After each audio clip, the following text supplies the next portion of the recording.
Welcome to True Echo, where real stories ripple louder than lies. Today's story begins with a black electrician who just wanted to buy a voltage tester. But inside a quiet store in Georgia, the air turned thick with lies, racism, and a threat that could have ended his life. What happened next?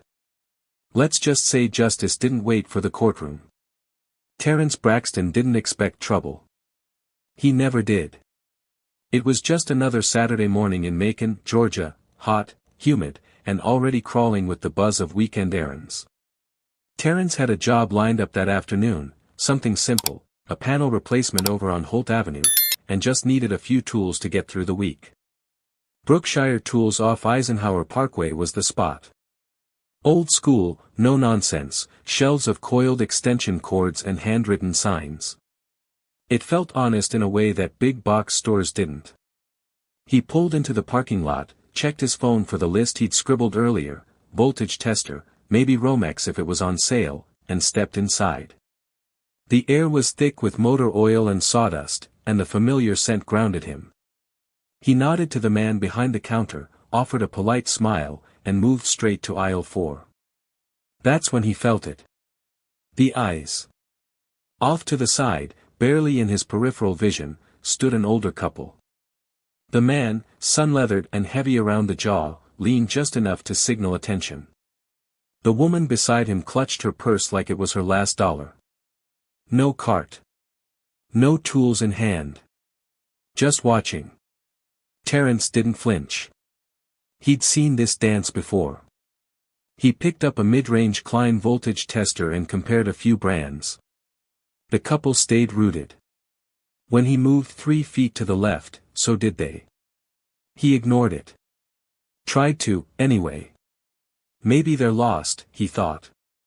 Maybe they're just browsing. But when 10 minutes passed and they were still shadowing him, the itch in his spine told him what logic tried to deny. This wasn't confusion. This was suspicion. He added a spool of wire to his hand, turned, and walked slowly toward the front. He made it maybe 30 feet before he heard it. They're always up to something. Low. Under the breath. But deliberate. Terrence's foot stopped mid-step. He didn't turn. Didn't respond. His hand tightened around the voltage tester package. He'd been down this road. Knew the tone. Knew the risk.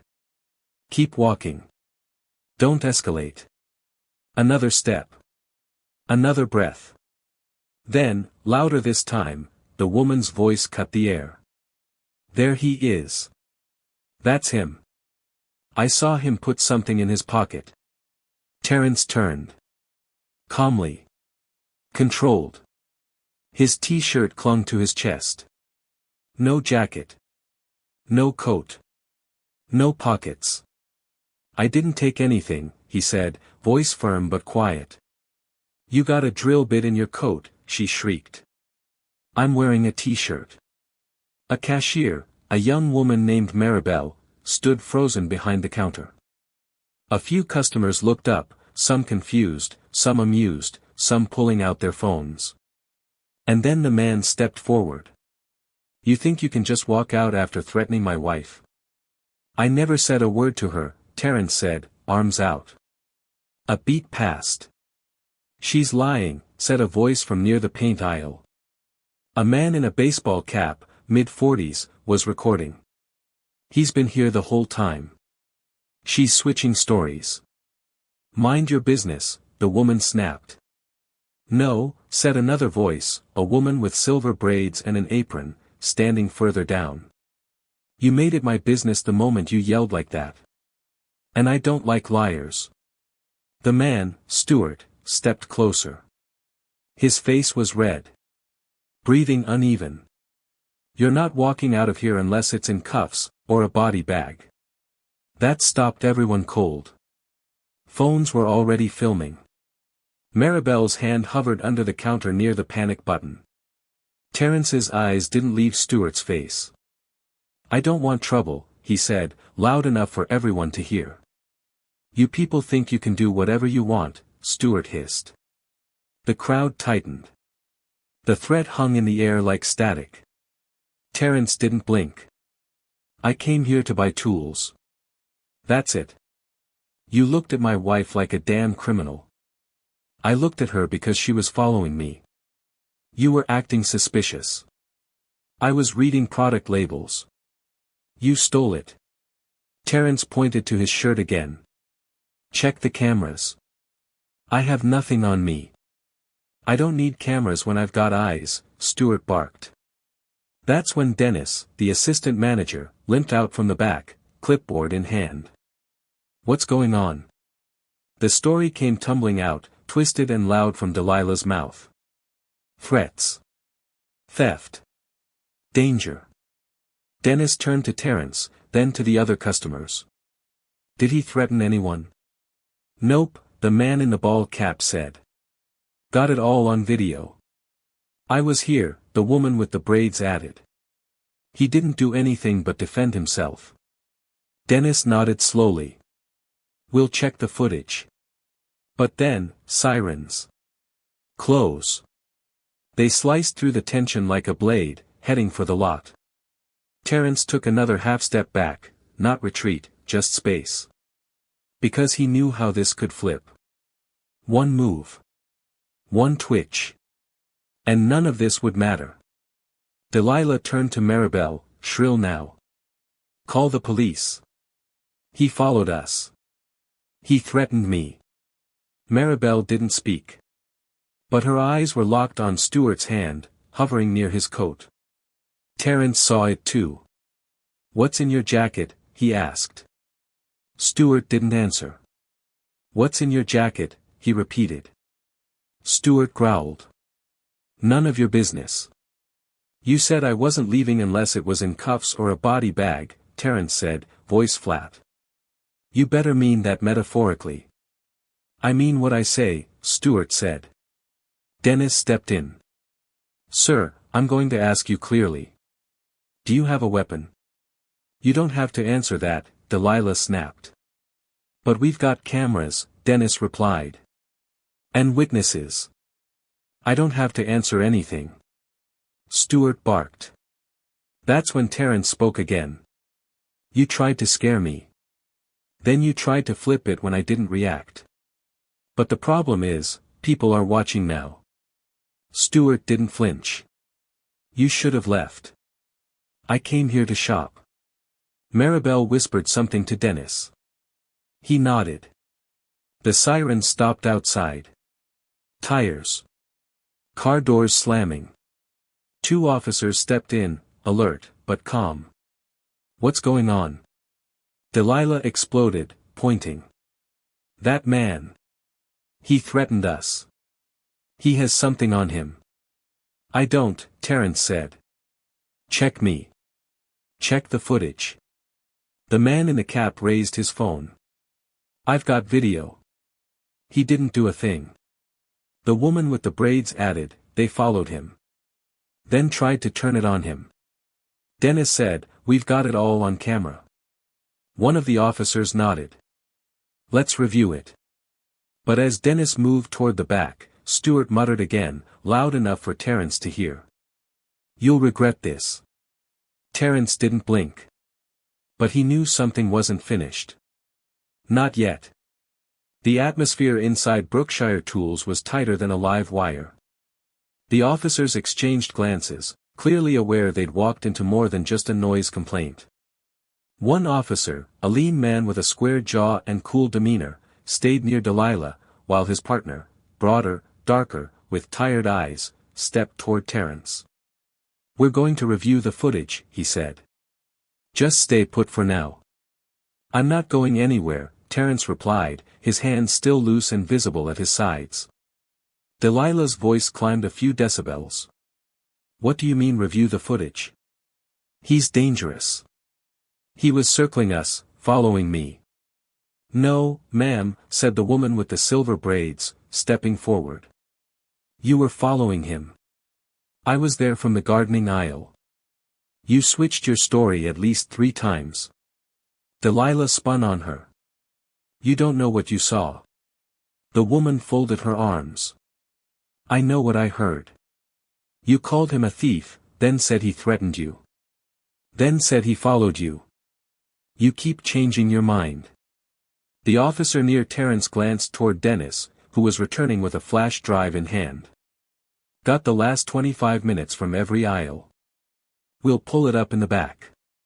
The other officer took the drive with a nod. Appreciate it. We'll get to the bottom of it. As the two officers disappeared into the office, Delilah let out a frustrated huff and turned toward Maribel. This is ridiculous. I'm a woman. I was scared. I should be the one protected. You screamed in a hardware store and accused a man of theft with no proof, Maribel said, her voice small but gaining strength. You made it dangerous. Not him. Stuart stood near the plumbing aisle now, his head slightly bowed but eyes still darting, calculating. He hadn't said a word since the officers walked in. Until now. He muttered something again. Terence caught it. So did the man in the cap. She's crying in the car because of you, Stuart said under his breath. You humiliated her. Terence took a breath. No, he said firmly. She's crying because she lied. Because she tried to flip the script and it didn't work. Stuart's lip curled. You ruined everything. By existing? Terence shot back. By shopping? You brought a storm into a calm place. And now you're mad the weather turned against you. Maribel stepped out from behind the counter again, a bit closer now. You okay? She asked. Terence nodded once. I'm all right. But he's not done. Harlan, the man in the ball cap, turned and said something that made Terence freeze. He's still here. What? Stuart, Harlan said. I saw it. While the cops were watching the tape, he slipped back down aisle 6. Terence's breath caught in his throat. I thought they already cuffed him. He never got in the cruiser. Walked out with them, circled back in while they were distracted with Delilah. Maribel's eyes widened. He's hiding. Terence moved fast, but quiet. From where he stood, he could just barely see past the edge of the display racks, toward aisle 6, half obscured by lawn chairs and stacked bags of mulch. Then. Movement. Crouched low behind a shelf of pipe fittings and PVC elbows was Stuart, his coat zipper half down, hand buried deep inside. Hey! Harlan yelled. We got a problem here. The store erupted into movement again. Dennis shouted for everyone to stay back. Maribel ducked behind the counter. The remaining officer turned on a dime, hand flying to his holster. Sir. Hands where I can see them. Stuart stood up, eyes wild, coat bulging slightly at the waist. You humiliated us, he spat. You dragged my wife out like she was garbage. You did that yourself, Terence said, backing up just slightly, giving the officer space. You lied. You threatened me. Stuart's voice was shaking. This used to be a place where people knew their place. And you think mine is under your heel? Terence said, louder now. You think if you scream loud enough, the truth disappears? Sir, the officer barked again. Hands in the air. Now. But Stuart didn't raise his hands. He took a step forward. That's when the officer moved.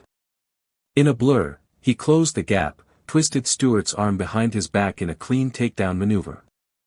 A small, black-handled folding knife clattered to the floor. It echoed like a gunshot in the silence that followed. Nobody breathed. Dennis bent down and picked it up with a cloth. He had this on him the whole time. The officer cuffed Stuart without ceremony. You're under arrest. Aggravated threats. Attempted assault. And if this had gone one step further, he didn't finish the sentence. Stuart didn't resist. He just glared. At Terence. At everyone. Like the world had betrayed him. As the officer guided Stuart toward the exit, Maribel peeked out from behind the register. Her voice trembled. He was really going to hurt you. Terence didn't look away from the spot Stuart had been hiding. I know. The man in the cap, Harlan, walked up beside him. I've got it all on video. Every second. If the cops need it, it's yours. Terence gave a tight nod. Thank you. No need to thank me, Harlan said. Just glad you're still standing. As Stuart was loaded into the cruiser outside, customers around the store slowly began to murmur again. Whispering. Processing. Nobody clapped. Nobody celebrated.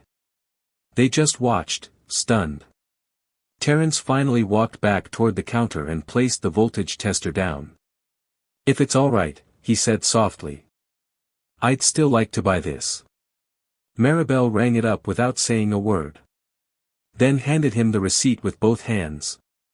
I'm sorry they did that to you, she whispered. You did the right thing, he said. Behind them, Dennis walked out of the office, holding a tablet that showed the paused surveillance footage, Terence browsing quietly, Stuart lurking, Delilah pointing and shouting. It was all there. Caught in the light. Outside, the sun was still shining like nothing had happened. But inside Brookshire Tools, the air was thick with the weight of everything that had. Terence stood quietly by the counter, his hands still open and relaxed.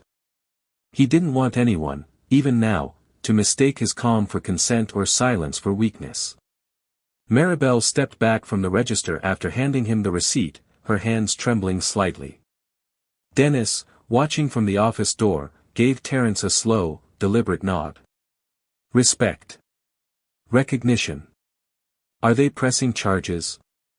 Terence asked. The officer who had cuffed Stuart was walking back inside just as Dennis answered, absolutely. We've got clear footage from at least 2 angles, customer videos, eyewitness statements. The DA will want to see all of it. The officer added, and will recommend charges for both of them. False accusation, public threat, attempted assault, depending on what the DA decides, it might go federal. Delilah sat in the back of the first cruiser, her hands on her lap, her expression blank. The shrieking hysteria that had driven the store into chaos earlier had drained out of her face like someone had flipped a switch. Now, she just looked, lost. The smug confidence was gone. The privilege that had made her so certain no one would question her, gone too. Terence stared at her through the glass, not with anger, but with something heavier. Pity wasn't the right word. Nor was forgiveness. It was something in between. Maybe it was the realization that she had truly believed she could lie, manipulate, and walk away untouched. She never expected to be held accountable. That's what rattled her now. Back in the store, the man with the ball cap, Harlan, was showing the officers his phone footage. He'd captured everything, from Delilah's first accusation to Stuart's threat, to the moment the knife hit the floor. The officer reviewed it with a trained eye, occasionally asking for the clip to be paused, zoomed in, or replayed. Maribel came out from behind the counter again, still visibly shaken, but standing tall. She approached Terence and whispered, I called my mom during my break just now. Told her everything. Terence looked at her gently. She okay?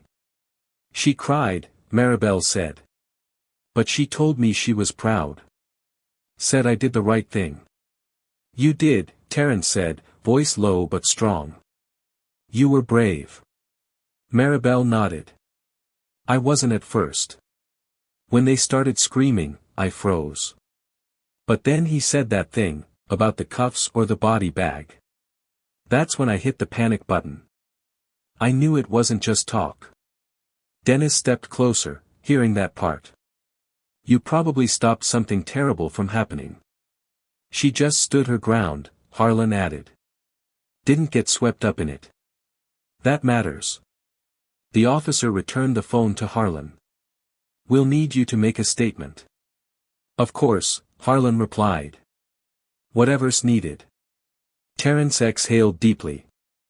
The tester was still in his hand. The thing he'd come in for. The only reason he'd stepped foot in that store. It felt absurd now, how something so normal had turned into a near life-and-death moment. "You okay to drive?" Maribel asked. Terence thought about it. His hands still had a slight tremor in them. The adrenaline was slow to drain. "Yeah," he finally said. "I just need a few minutes." He stepped outside into the parking lot, the pavement radiating heat, and leaned against his truck. The engine was off. The keys were in his hand, but he didn't move. The officer from earlier came out and approached him. "I know this was a lot," he said. "But you kept your cool. Most wouldn't have." "I didn't feel cool," Terence replied. "You were," the officer said. "And it probably saved lives." Terence didn't respond right away. "Then, I'll come in to give my statement. I want it official." "Understood," the officer said. "We'll set a time. You'll be contacted this week." Dennis walked out a moment later and joined them. "You need anything? Ride home? Phone call? Coffee?" "I'm good," Terence said. "You've done enough. You shouldn't have had to go through that here," Dennis said. "This place isn't supposed to feel dangerous." "But it can," Terence said, voice even. "Anywhere can. When someone decides your skin is a threat." Dennis didn't argue. He just nodded. Terence turned toward his truck, then paused. "You still got that footage playing?" "Yeah." "Show it to the cops. Make sure they have everything." "They do," Dennis said. "And we'll keep copies." A beat passed. Then Harlan walked out and approached Terence again. "If you need backup later, statement, testimony, anything, you've got me." Terence extended a hand. They shook. "Appreciate it," he said. Terence climbed into the cab of his truck and sat for a moment, fingers curled tight around the steering wheel. He didn't turn the engine yet. Just breathed. His phone buzzed. A message from his younger brother, Jivian. "You good? Just saw something on Facebook." "Was that you?" Terence stared at the screen. "Yeah, I'm that guy." 3 dots blinked instantly. "What happened? You okay?" Terence tapped the call button instead. He didn't want to type out what had just happened. He wanted someone to hear his voice. Jivian picked up on the first ring. "You all right?" he asked, voice tense. "Yeah," Terence said. "I mean, I didn't get hurt. But it was close. You want to talk about it?" Terence gave him the rundown. From aisle 4 to the threat. The crowd. The knife. The cop.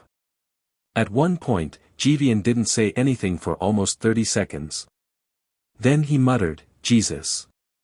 "I know," Terence said. "You didn't even do anything. Didn't have to." Another pause. "You gonna talk to someone?" Terence let the silence stretch before answering, "Maybe." "You need to," Jivian said. "You can't bottle that up. You'll carry it." "Yeah," Terence said softly. "I know." The sound of the call ended with a soft beep as Terence lowered the phone to his lap. The cab of his truck was silent again, save for the quiet tick of the air conditioner blowing across the dashboard. He stared through the windshield, watching a mother guide her son toward the grocery store next door. Innocent. Normal. It was jarring how normal everything outside felt after what had just happened inside. He finally started the engine but didn't drive off.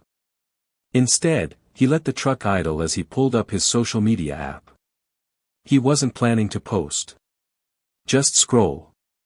Just check if the world was already talking. And it was. A local news station had uploaded screenshots, one from security footage, another from a customer's phone. The video had already been shared hundreds of times. One thumbnail showed him mid-sentence, hands out, face composed but clearly under fire. Another showed Stewart being cuffed, head down. The headline? Man harassed, threatened in hardware store, customer footage saves the day. Beneath it, thousands of comments. Some supportive, others ignorant. Some brutal. Many grateful. But one thing was clear, it had spread. The truth wasn't buried this time. It was online. It was public. It had witnesses. Terrence scrolled for a moment longer before putting the phone down. It wasn't validation he was looking for. It was proof that the lie didn't win. He drove off slowly, turning back onto Eisenhower Parkway. His original plan was to head across town to do a panel replacement job, but he wasn't ready. His hands still shook. His shoulders were stiff with tension. He didn't trust himself around electricity today. Instead, he turned onto Lower Elm Street, pulling into the small parking lot behind a familiar building, an old, brick-faced duplex he sometimes worked on. No one was home. Just him. And the silence. He turned off the truck and just sat. The events looped in his mind, Delilah's shriek, Stuart's threats, the weight of 100 assumptions crashing down on him without a single thing being done wrong. The blade in the coat. The words, body bag. He ran his hands over his face. He didn't cry. But it sat in his chest like concrete. Then, as if summoned by fate, his phone buzzed again. This time, a message from Maribel.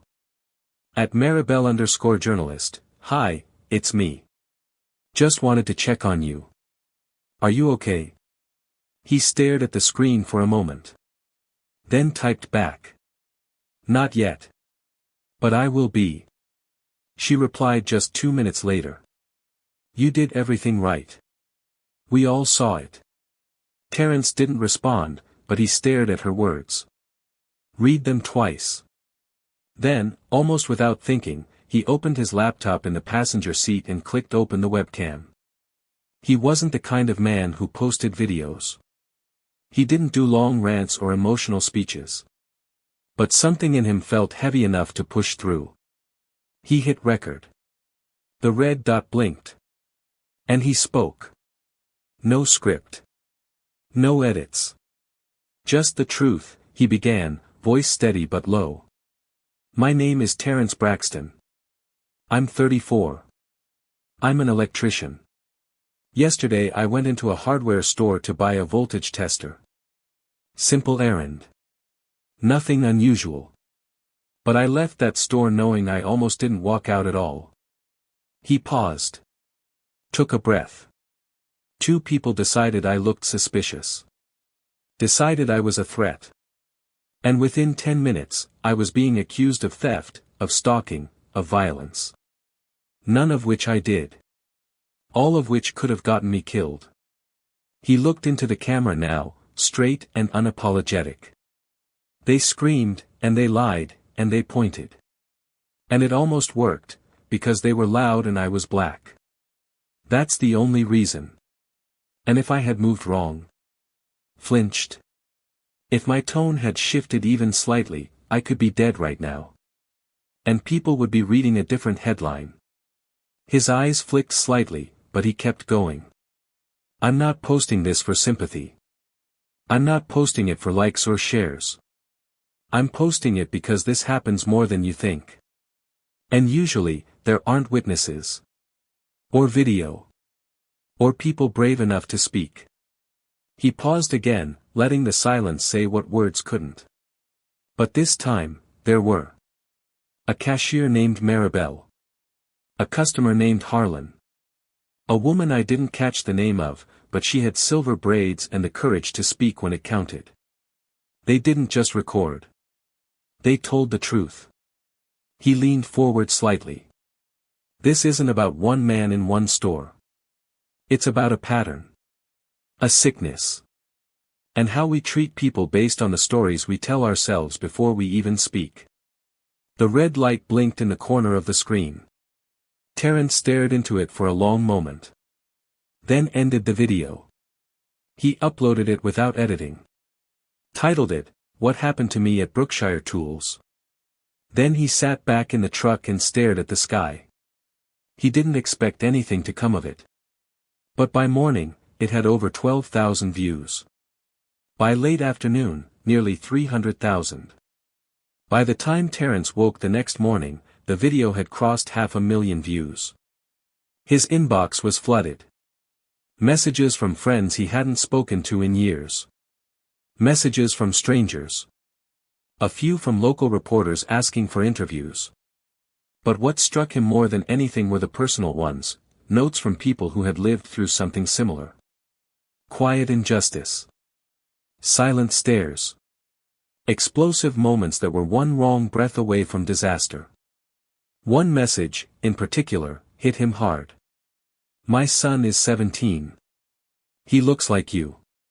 He saw your video last night and said, "That's how I feel every time I go into a store. Thank you for showing him how to stand without folding." Terence stared at that message for a long time. He didn't respond immediately. What could he say? That he was honored? That he wished he hadn't had to? Instead, he saved it. He knew he'd come back to it. Later that day, he got a call from the officer who had taken Stewart into custody. "Mr. Braxton," the officer said, his voice professional but warmer now, "just letting you know we've officially submitted the case to the DA. Given the footage, the testimonies, and the weapon, charges are being filed." "Both of them?" Terence asked. "Yes. Stewart for aggravated threats and unlawful possession of a weapon during a confrontation. Delilah for false accusation, obstruction, and disturbing the peace." Terence was quiet for a moment. Then, "Good. Not because I want revenge. But because if there's no consequence, it keeps happening." The officer paused. "I respect that. And I agree." As soon as the call ended, Terence opened his laptop again and checked the YouTube comments. They had exploded overnight. A few were the usual internet noise, trolls, provocateurs, people blaming him for not just leaving. But most? They were from people saying, "I've been there too." One woman had written, "I was accused of shoplifting when I was 15. I cried so hard I couldn't speak. Nobody believed me. They called my mom and said I was violent. I wasn't. I was just scared." Another comment read, "You handled yourself like a hero, man. Calm, focused, clear. Most people wouldn't have. Especially when it got to that level. Much respect." And then, nestled between the thousands, he spotted a name he recognized. Maribel. Her comment was short. "I'll never forget what I saw. And I'll never forget how you stood your ground. You reminded me why truth matters, even when it's terrifying." Terence hearted the comment and sent her a quiet message of thanks. No big words. Just, "You were brave too. Don't forget that." That afternoon, he drove to the duplex job he'd postponed the day before. This time, he felt more steady. Still raw, but grounded. As he climbed out of the truck, the property manager waved him over. "Hey, you're Terence, right?" "Yeah. I saw the video last night. Didn't even realize that was you until a tenant pointed it out." "Man," he shook his head. "You okay?" Terence nodded slowly. "Getting there." The man extended a hand.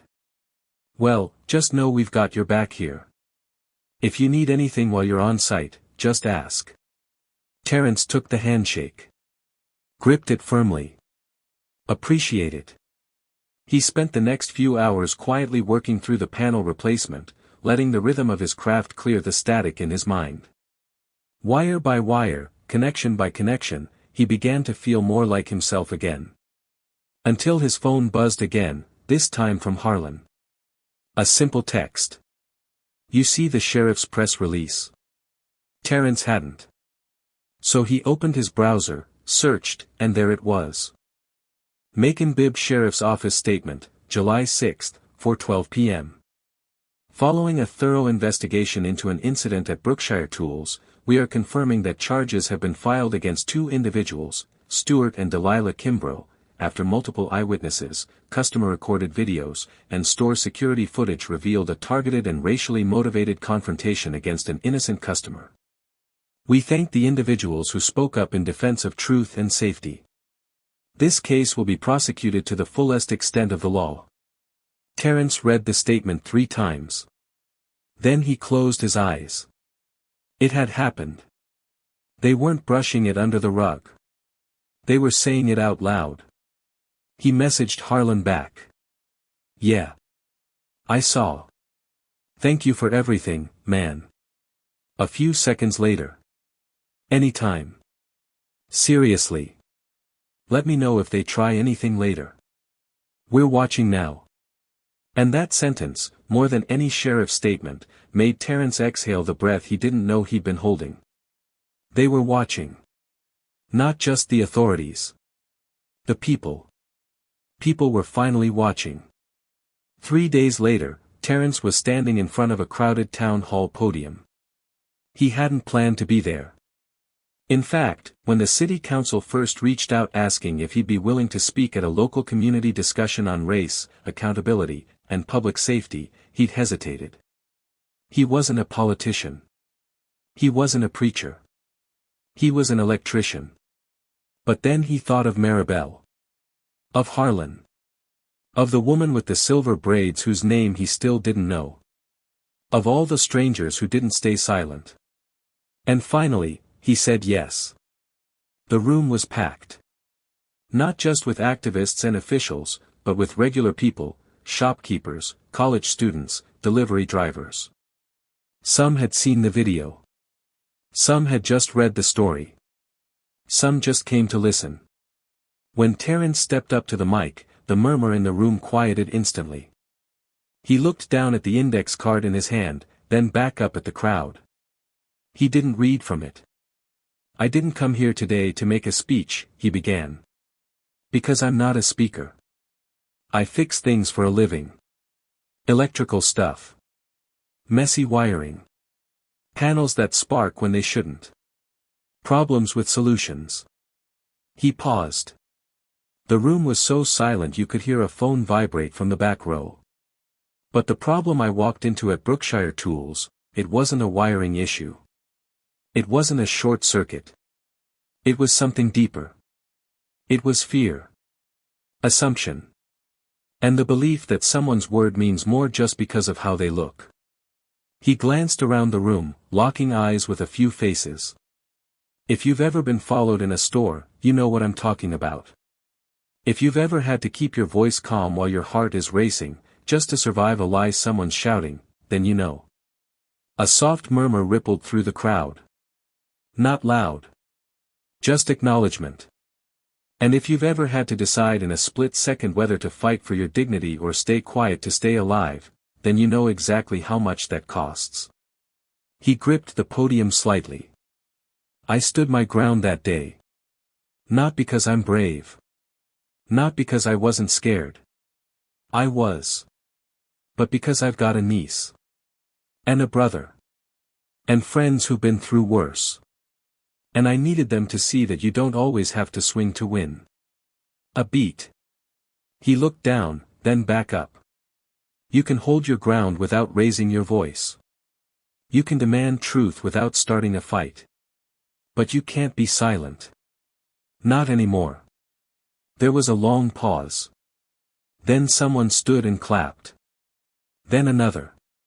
Then more. Terence didn't raise his hands. Didn't smile for the cameras. He just nodded and stepped back from the podium. He didn't need applause. He just needed people to keep watching. Later that night, Terence sat on his porch, legs stretched out, a glass of water in one hand and his niece's voice echoing through his phone speaker in the other. "She's crying because she lied?" she asked, repeating part of what she'd overheard online. Terence sighed. "Yeah. She was embarrassed. And scared. But not for the right reasons." A pause. "You think she learned her lesson?" Terence looked out into the dark yard. Fireflies blinked near the edges of the fence. "I don't know," he said honestly. "But that's not up to me. What matters is, she didn't get away with it." There was silence for a moment. Then his niece whispered, "You were really brave." "I was careful," he corrected gently. "But thank you." He ended the call and sat with the stillness. His phone buzzed again, but he let it sit this time. Instead, he opened his laptop and checked his inbox. There were dozens more messages, teachers asking if they could share his video in class, civil rights organizations thanking him, even a small podcast wanting an interview. But one message stopped him cold. From maribel.journalism@email.edu. Subject, First Draft, What I Saw. He clicked. The message read. "Hi Terence. I hope it's okay I'm sending this. I wrote something for my journalism class. Professor wants us to write a Moment of Truth column. I picked that day. You. All of it. I hope I got it right. If you don't want me to submit it, I won't. But I wanted you to see it first. Thank you again. For everything. Maribel." Attached was a Word document titled, "The Man in Aisle 4. Terence opened it. The first line read. "I watched a lie try to burn a man down. And I watched him stand there, unflinching, as the flames turned back on the people who lit the match." He stopped reading right there. Just for a second. Not because it hurt, but because it meant something. He closed the laptop slowly and sat back in the chair. Somewhere inside, the knot of fear, rage, and exhaustion that had wrapped itself around his ribs began to loosen. Just a little. The next morning, Terence stood in front of his bathroom mirror, tying his work boots like he had 100 mornings before. But this morning felt different. Not because the fear was gone. It wasn't. And not because everything had been fixed, because it hadn't. But because now, he wasn't just a man going to work. He was a name people remembered. A face they recognized. A story they passed to their kids and friends in classrooms. And with that came weight. Responsibility. And a strange kind of hope. He drove across town to finish another job, small one this time, wiring a ceiling fan for a retired veteran who'd found him through a referral. The man met him at the door, thin and gray but with sharp eyes. "You Terence Braxton?" he asked. Terence hesitated, then nodded. "Yeah. That's me." The old man reached out, shook his hand. "I saw you on the news. Heard what happened. I just wanted to say thank you." Terence blinked.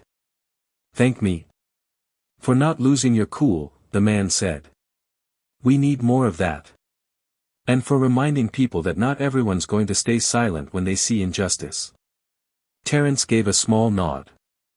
"I was just trying to stay alive." "Sometimes that's the bravest thing you can do," the man said, stepping aside to let him in. "Come on in. Fans upstairs." It was a quiet, easy job. But Terence couldn't stop thinking about what the man said. That afternoon, the sheriff's office released a follow-up statement confirming that both Stewart and Delilah had been arraigned. Stewart was being held pending a psychiatric evaluation, and Delilah had been released on bail, but with a court date and strict terms. They'd both been formally charged. And the community response? Overwhelming. A peaceful rally had been planned for the weekend. Flyers used Terence's image, not with his face in distress, but standing calmly with his hands raised during the encounter, surrounded by truth-tellers. They called it "The Day Truth Spoke Louder." Terence didn't plan to attend at first. But Saturday morning came, and he found himself driving toward the city square, where a small stage had been set up, surrounded by people holding signs that said, "We saw what happened. Standing still, speaking truth. Justice needs witnesses." When he stepped out of his truck, Harlan was already waiting. "Didn't think you'd come," Harlan said, smiling. I didn't either, Terence admitted. But I figured it'd be worse if I didn't. Maribel stood off to the side with a group of students, clutching a printed copy of her article. When she saw Terence, she jogged over and hugged him without asking. You inspired all of this, she whispered. And me. Terence patted her on the back gently. You spoke up when it mattered.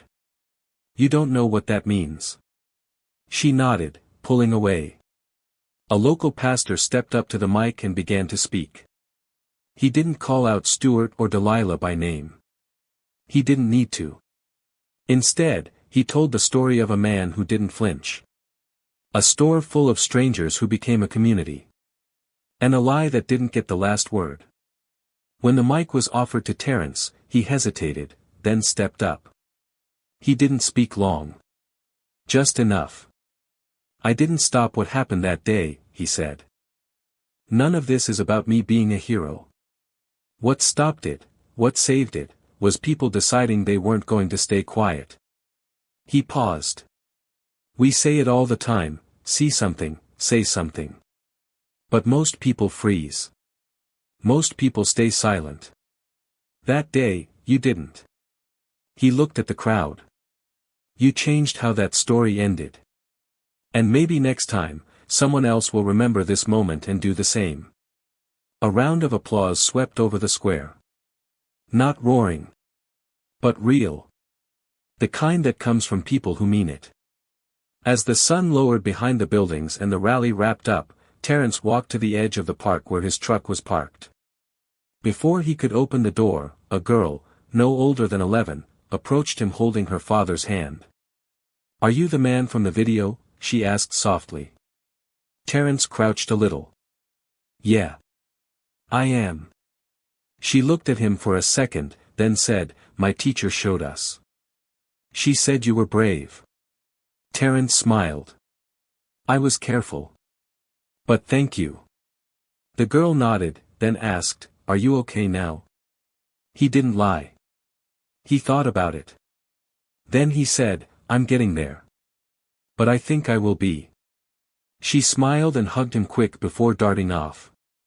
And as Terence climbed into his truck, something finally broke loose in his chest, not fear, not anger, but release. Relief. The truth had been heard. And this time, it was enough. Some stories echo far beyond the moment they happen, and what happened to Terence Braxton is one of them. A simple errand turned into a test of patience, presence, and public courage. But it also revealed something deeper.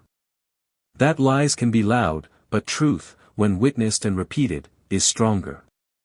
As Terence said, I didn't stop it alone. People did. The moment they chose to speak. And that's what this story reminds us of, the power of speaking up, standing firm, and refusing to let fear write the narrative. Don't stay silent when truth is on the line. If this story moved you, inspired you, or reminded you why presence matters, share it. Let it reach someone who needs to hear it today. Subscribe to True Echo for more stories that reveal the power of everyday courage. Comment below. Have you ever witnessed something that needed truth? What did you do? Let's talk. Let's learn. Let's echo truth louder than hate.